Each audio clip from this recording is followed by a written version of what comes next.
So I decided to make an overview of the personal collection of books that I have, the ones that I have read, and the ones that I haven't. Uh, this is completely unscripted. I might film this over multiple takes over multiple days, next week or so. Um, I'm still trying to get confident in front of a camera, so please bear with me on this. There may be times when I pause and just don't really know what to say, or, you know, have a couple awkward moments. But yeah, um, I guess we'll start right away with my personal collection, so the books that I personally own, right? Uh, these are both fiction and nonfiction titles, right? So here we got Salem's Lot by Stephen King. This is number one on the list. So I actually got this from like a community like library where people just donate their old books, and then you can just kind of pick them out of there to your liking. It's kind of like a trade-based system. Anyways, I picked this one up like last summer, and I read it like cover to cover within a month. Fantastic read. Definitely one of King's better works. I think it's his second book he ever written, and then the second book that he published. But yes, very, very good title. It's about a bunch of vampires who take over a small town in Maine. So yeah, that's pretty crazy. Yeah, if I were to give this a rating, I'd say a nice 4.5 stars out of 10. I don't know if I'll give every book on this list a rating, but this one definitely one of my favorite fiction titles. Next up, we got The Da Vinci Code by Dan Brown. Read this a couple months ago. I liked it. Apparently, a lot of the stories that he tells about the origins of Christianity and Western religion are actually myths, which I just actually recently found out and thought that everything he said in here was like well researched. Like he actually went out of his way and researched everything that he was going to put in his book that talked about like the lore of Christianity and everything. So other than that, very good read, very intense, nice action adventure book. So first nonfiction book in this list, Seven Habits of Highly Effective People by Stephen R. Covey. Haven't read it yet, intend to eventually. Got Lord Jim by Joseph Conrad. Haven't read it either. Picked it up when my school was having like a book giveaway of like the old books that they didn't want to keep. So I picked it up from the pile because I had heard of it and I wanted to read it eventually, and I've heard good things about it. So I might talk about it later once I know more about it. And the 80-20 Principle by Richard Koch. So I've heard of the 80-20 principle, like the idea behind it that like 80%, that like the 80% of things are determined by the 20%, right? 20% of society generates 80% of the wealth, 20% of the body does 80% of the body's tasks, stuff like that. And you can kind of use that in your life, I think, by determining what your 80% tasks are, right? And kind of organize your day so that you're doing the 80% task very consistently, right? Like exercising, learning, just stuff that's going to give you like a very high ROI. That doesn't take a lot of time. That's the 80-20 tasks. I'll probably talk about that more once I know more about it. And How to Win Friends and Influence People by Dale Carnegie. Very good book. Classic book in the self-improvement space. Basically like your Bible for social skills. Written by Dale Carnegie, this motivational speaker, this guy who made courses for how to handle people back in like the early 20th century. Yeah, very, very comprehensive book. If you have like no social IQ, like I did a while ago, it's definitely a good read and very much worth incorporating the information in here. And I have The Tower of Babel by John McWhorter. Never finished it. Got about halfway through it. I think I started reading it in elementary school for like this project that I was doing. This independent study unit where basically we had to just study something that interested us, and I chose foreign languages. So we had to read a book. I looked up foreign language books on Amazon. I got that, so I ordered it. Only got about halfway through though.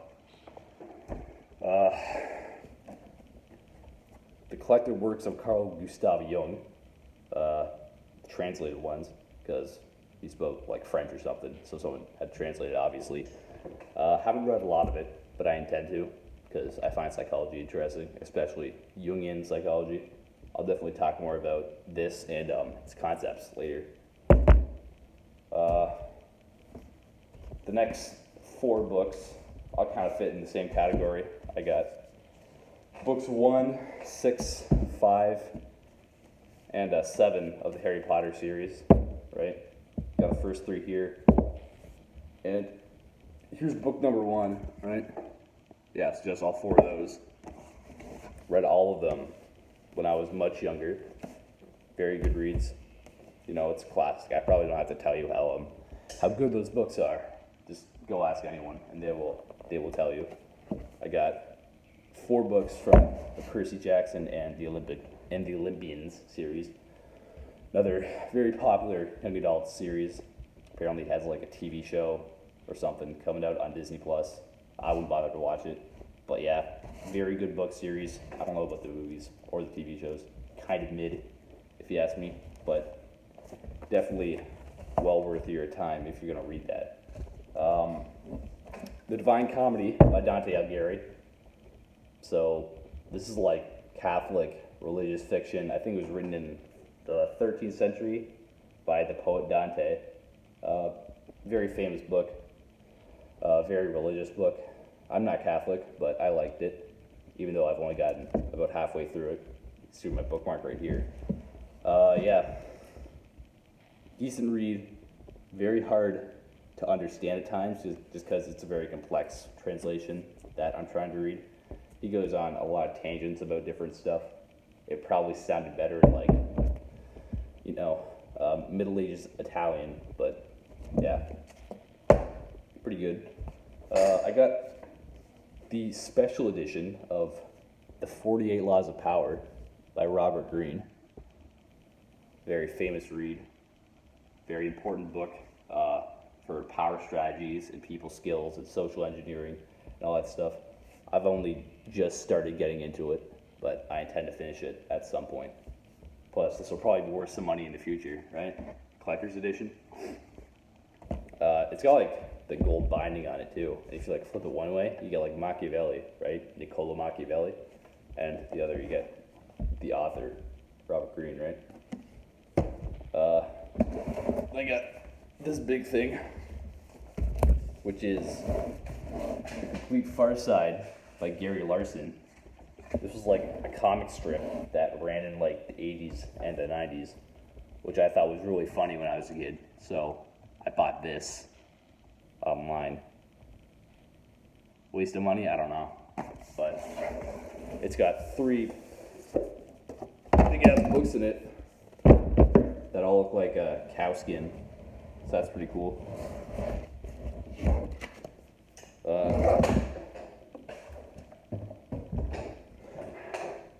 So that's it for my personal collection. I'll probably talk about them. I'll probably talk a bit more later after I finish some of the books. Now, the rest of those books in this collection are basically ones that I don't own, but that I have read, partially or in full. So, first one, Call of the Wild and a White Fang. I've read Call of the Wild. I'm not sure about White Fang, but I really liked the Call of the Wild when I was a kid. I read this a long time ago, just like the rest of those books on this list. I read all of these when I was like still in elementary school, still a pretty young kid. I probably still am, you know. But yeah, there's that. And Robinson Crusoe by Daniel Defoe. I don't think I read this edition. I think I read like some young reader's edition that's like translated into like easier English, so like kids can read it. and they can actually understand it. But yeah, pretty good book. That pretty good book. I remember reading quite a bit of it where he runs into like the cannibals, and then he gets this friend named Friday or something.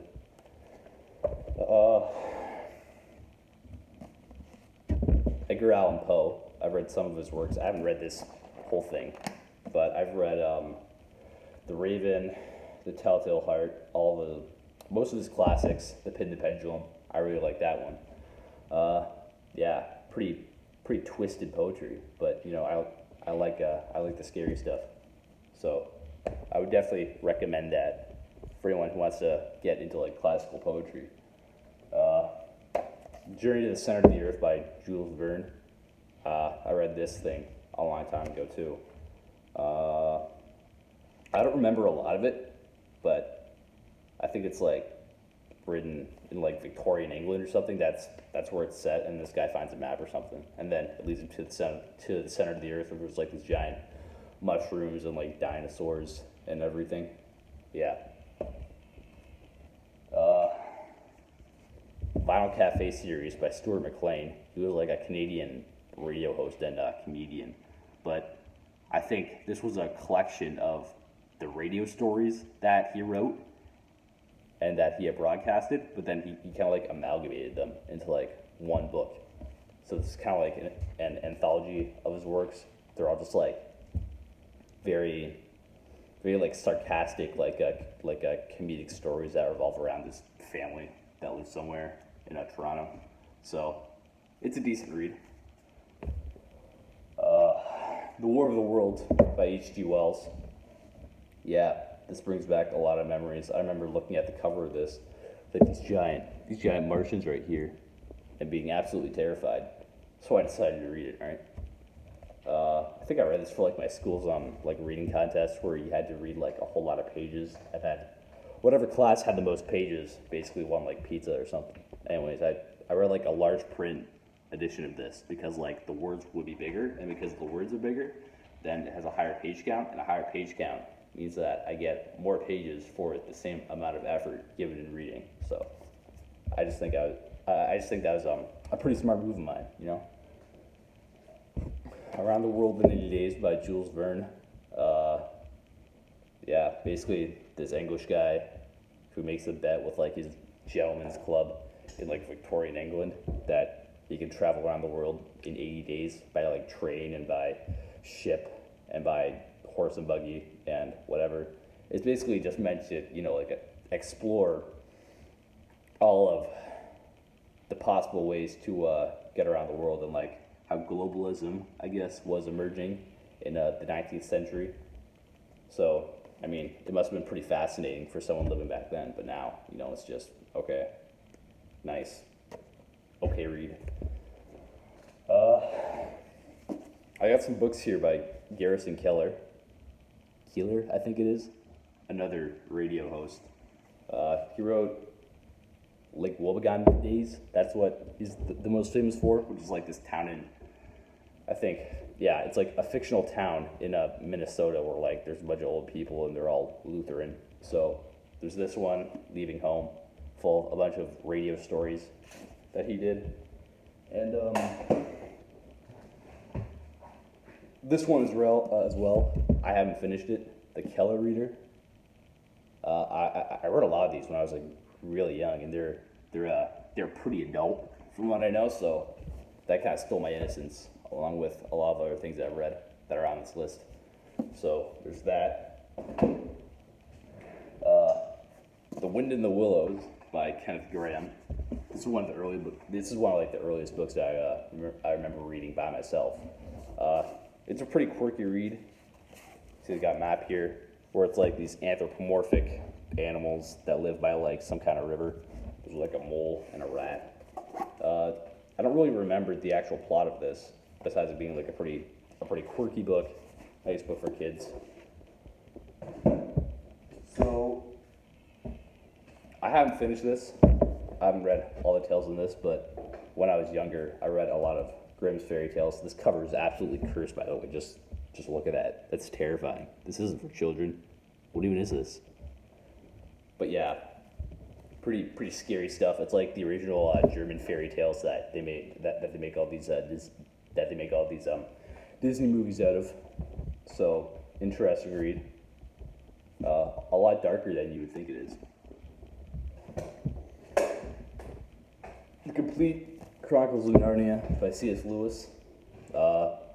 Yeah, I can remember reading this pretty clearly, and like the plots of all these, C.S. Lewis, like the famous Christian author. So this contains a lot of like Christian archetypes and like storylines, especially in like the lion and the witch in the wardrobe, or like that lion, the like talking lion named Aslan. He has to get killed by like this white witch, and then he comes back to life after his sacrifice on the stone table, right? That's kind of like an analogy for Christ. And then he goes and kills the witch. So that's pretty interesting, especially if you want to get into Christian literature. This, along with the Divine Comedy, is definitely where you may want to start. 20,000 Leagues Under the Sea, another book by Jules Verne. I read a lot of like this nerdy classic science fiction when I was a kid. This was another one of those. Yeah, Captain Nemo, the like insane obsessed captain archetype that we kind of see in like Moby Dick too, with like Captain Ahab. I think it's like these sailors that get captured by the submarine, and then they're forced to go like underwater with them and do like all this crazy stuff. So decent read. I don't remember a lot of it, but if you like science fiction, definitely worth your time if you haven't read it yet.